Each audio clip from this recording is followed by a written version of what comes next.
जम्मू कश्मीर से इस वक्त की बड़ी खबर सामने आ रही है। उधमपुर में आतंकियों से मुठभेड़ हुई है। मुठभेड़ में सीआरपीएफ का एक जवान शहीद हो गया है। उधमपुर के बसंतगढ़ इलाके में मुठभेड़ हुई है। उधमपुर में सेना का सर्च ऑपरेशन लगातार जारी है। बता दें कि जम्मू कश्मीर के उधमपुर में आतंकियों ने सीआरपीएफ की पेट्रोलिंग टीम पर यह हमला किया है, जिसमें एक जवान के शहीद होने की खबर सामने आई है। बताया जा रहा है कि जवान टीम को लीड कर रहे थे जब आतंकियों ने घात लगाकर उन पर हमला कर दिया। वे घायल हो गए थे, लेकिन बाद में उन्हें शहीद घोषित कर दिया गया। मुठभेड़ में सीआरपीएफ का एक जवान शहीद हुआ है, जो कि पूरी टीम को लीड कर रहे थे। और एक बार फिर से ये आतंकी हमला हुआ है। एक बार फिर से मुठभेड़ के बीच एक जवान देश के नाम कुर्बान हो गया। यहां सीआरपीएफ की पेट्रोलिंग टीम पर आतंकियों ने घात लगाकर हमला किया और उसी वक्त ये मुठभेड़ शुरू हुई। इस हमले में एक सीआरपीएफ जवान शहीद हुए। सीआरपीएफ और पुलिस की टीम पेट्रोलिंग पर निकली हुई थी जब आतंकियों ने यह हमला किया। जवान टीम के आगे थे, जिन पर आतंकियों ने हमला कर दिया। बड़ी खबर, लगातार सर्च ऑपरेशन इन दिनों जारी है जम्मू कश्मीर में। और इसी बीच एक बार फिर से उधमपुर में सेना का सर्च ऑपरेशन लगातार जारी है। और इसी बीच उधमपुर में मुठभेड़ हुई है। बसंतगढ़ इलाके में यह मुठभेड़ हुई है। बता दें कि पुलिस चौकी से 8 किलोमीटर की दूरी पर यह हमला हुआ है। चौकी उधमपुर के डुडू इलाके में पुलिस चौकी से करीब 8 किलोमीटर दूर है। यह चौकी जम्मू के पहाड़ी इलाकों में आतंकवाद विरोधी नए कदमों के तहत स्थापित की जा रही थी। मसलन बीते हमलों को देखते हुए सरकार ने इन क्षेत्रों में पेट्रोलिंग बढ़ाने और कड़ी निगरानी रखने का आदेश दिया था।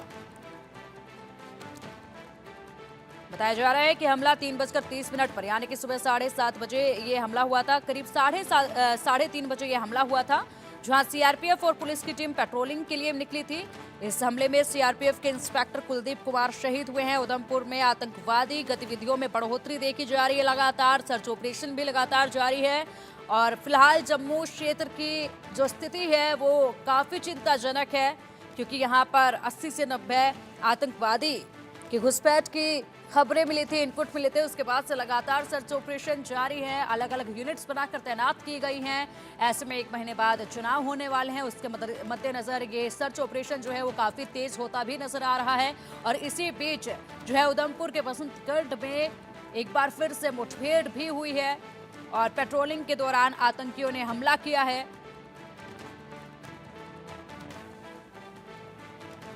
तो सीआरपीएफ और स्थानीय पुलिस सहित सुरक्षा बलों ने आतंकवादियों का पता लगाने और उन्हें बेअसर करने के लिए उधमपुर और आसपास के इलाकों में तलाशी अभियान अब तेज कर दिया है।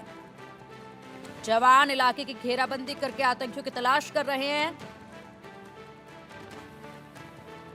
कश्मीर में लगातार आतंकियों के सफाई के लिए ऑपरेशंस को तेज कर दिया गया है। और खासतौर पे जब केंद्र सरकार ने ये फैसला किया कि जम्मू कश्मीर में छुपे आतंकियों का सफाया करना है, जिसके लिए एडिशनल ट्रुप्स की, अतिरिक्त सुरक्षा बलों की तैनाती की गई है, उसके बाद ये ऑपरेशन तेज हुए हैं। पिछले 5 दिनों में या फिर ये कहेंगे 1 सप्ताह में back to back 4 anti terror operation जो है वो शुरू किए गए हैं, जिसमें हालांकि सुरक्षा बलों को बड़ी सफलता नहीं मिली, मगर ये कहा जा रहा है कि लगभग 12 से 15 आतंकी फंसे हुए हैं, जिनको मार गिराने के लिए कवायद तेज है जंगल के इलाकों में। अब मैं आपको बताने की कोशिश करता हूं कि क्या है सिचुएशन, ये आतंकी आए कहां से हैं। जी हां, एक तस्वीर मेरे पीछे देख रहे हैं, ये स्क्रीन जो है ये बताती है 2 चीजों को। ये अंतर्राष्ट्रीय सीमा को इलाका है, देखिए मैं जम्मू कश्मीर का इलाका बता रहा हूं। ये पठानकोट है, पठानकोट से ऊपर सांबा, जम्मू और इसी तरह से राजौरी पुंछ का इलाका। और ये जो बीच की लाइन है, दरअसल ये जो सफेद लाइन आप देख रहे हैं, ये लाइन है जो भारत और पाकिस्तान को बांटती है। यहां से आप समझिए, ये वो सियालकोट है जो इस वक्त आतंक का अड्डा बना हुआ है। यहीं से, सियालकोट से लगातार आतंकियों को इस सरहदी इलाकों में भेजा जाता है और पाकिस्तानी रेंजर, पाकिस्तानी सेना जो है उन्हें घुसपैठ करवाने के लिए जम्मू कश्मीर में दाखिल करती है। आपको याद होगा कुछ दिन पहले ही डीजी जम्मू कश्मीर पुलिस ने बोला था कि जो घुसपैठ हो रही है उसकी जो आशंका है वो ये है कि सांबा और कठुआ ये और उसके साथ लगता पंजाब का जो बॉर्डर है, यहाँ से ये घुसपैठ हो रही हो सकती है पठानकोट के इलाके से। ये आप देखिए, और यहाँ से घुसपैठ करके आतंकी जो हैं फिर कहाँ जाते हैं, सियालकोट से बॉर्डर से घुसपैठ करके आतंकी कहाँ आने का प्रयास करते हैं, इस जम्मू कश्मीर के इलाके में। देखिए होता क्या है, जब घुसपैठ बॉर्डर से हुई उसके बाद आतंकी यहाँ जो सांबा कठुआ का इलाका पड़ता है, यहाँ से बॉर्डर पार करके ये नदियां नाले, आप देखिए एक बार गौर से देखने का प्रयास करिए, यहाँ से कई ऐसे नदियां नाले हैं जो पाकिस्तान की ओर बहते हैं। आपको ये सफ़ेद जो लाइंस देख रही हैं, ये दरअसल वो नाले हैं जो पाकिस्तान की तरफ जाते हैं, वाटर बॉडीज़ हैं।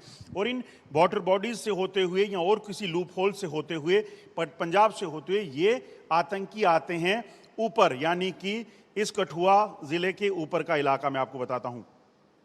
ये देखिए, ये इलाका जो है, ये दरअसल कठुआ ज़िले का जो इलाका है, यहाँ से जंगल का इलाके से होते हुए हाईवे को पार करते हुए ये पहुँचते हैं बिलावर, और उसके बाद इसी तरह से आगे जो रिज है बिलावर से बसोली, यहाँ बनी के इलाके में, और उसके बाद ये दरअसल जंगलों में आतंकी घूमते हैं। आपको याद होगा कुछ समय जो पहले मुठभेड़ हुई थी, वो मुठभेड़ जो हुई थी वो थी मछेड़ी में। ये मछेड़ी का वो इलाका है जहाँ पर आतंकियों के साथ सुरक्षा बलों की मुठभेड़ हुई थी, और ये आतंकी जो हैं इस मछेड़ी में, आपको याद होगा, यहाँ पर मुठभेड़ हुई थी जिसमें भारतीय सेना के 5 जवान शहीद हुए थे।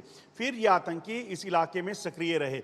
अब आप ये देखिए, ये आतंकी इस इलाके से सक्रिय, क्योंकि ये जंगल है, पूरा जंगल का इलाका है। इसमें आतंकी करते क्या हैं, दरअसल इन सभी इलाकों में जहाँ पर कहीं इस चीज़ की आशंका रहती है कि आतंकियों को इस चीज़ का डर है कि वहाँ सिविलियन पॉपुलेशन है, वो उसको बाईपास करते हैं और उसके बाद इसी तरह से आगे बढ़ जाते हैं।